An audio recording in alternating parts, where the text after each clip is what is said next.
it's Micah. Welcome to day 2 of 2 weeks with Push.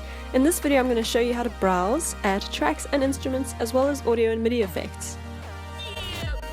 So before we get started, make sure your Ableton Push is plugged in, switched on, and that you have Ableton Live running on the plugged in device.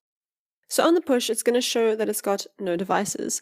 By pushing the Browse button, you'll open your browser, and here you can toggle between all your instruments with either these encoders or these selector buttons. The preview is going to enable you to hear the sound that you're seeing on your screen. Find something you like. I'm looking for a bass sound. If the search takes too long, you can also hold Shift while you turn the encoder buttons to speed up your search. Once you've found your instrument, you won't hear a sound if you push these pads until you hit the green Load button. Loading will load the chosen device in your device browser on Ableton, as well as record enable it and make it ready to play on the Push. What if you want to add another track? Push the device button to go to device view, where you will now see you only have one device. And then you can add another track by pushing add track. If you want to specify what kind of track you want to add, you can hold down the add track button and you can choose between audio, MIDI and return tracks. Pushing the screen selector button under MIDI will automatically load a MIDI track with a grand piano.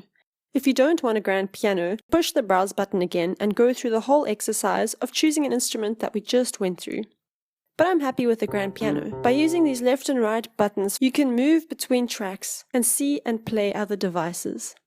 If I want to see all my devices on the Push, then push the track button. On the Push's display, you will see a list of tracks like you would see it at the top of your Ableton track bar and station view.